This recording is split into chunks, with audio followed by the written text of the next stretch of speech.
అన్నదాత ఆగమాగమాట. ఎక్కడ ఇది నిజామాబాద్ మార్కెట్ యార్డ్లో నీట మునిగిన పశువు కొమ్ములు. ఒకటిక పశువు కొమ్ములు. మరి అక్కడ బండి అన్న మాది, ఆయన పేరేం పేరు ఉంటుంది, అరవింద్ అన్న. పసుపు మార్కెట్లో మొత్తం నీళ్ళు నిన్నే. పసుపు బోర్డు తెస్తాను, బోర్డు తెచ్చినట్టుంది, బోర్డు అదే ఉన్నట్టుందిగా. ఇక అన్నది అట్లా అయిపోయింది. అన్నదాత ఆగమాగం. గాలివానలో వాలిన వరి మొక్కజొన్న, నేల రాలిన మామిడి.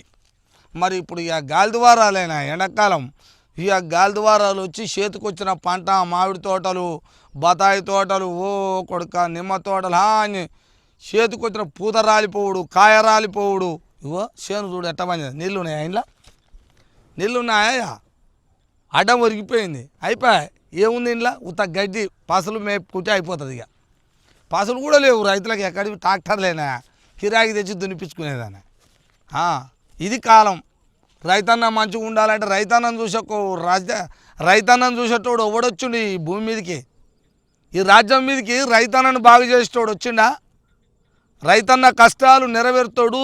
రైతన్న ఈ భూమండలం మీద బువ్వ పెట్టే రైతన్న బాధలు తీసేటోడు ఉండా? బుచ్చపు మెతుకులు వేసేటోడు ఉన్నాడు. రైతన్నకు బుచ్చపు మెతుకులు వేస్తారు.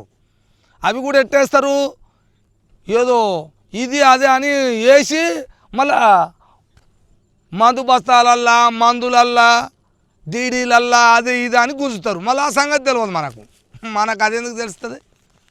అది రైతును నాశనం చేసి కూర్చుంటారు కదా నాయన.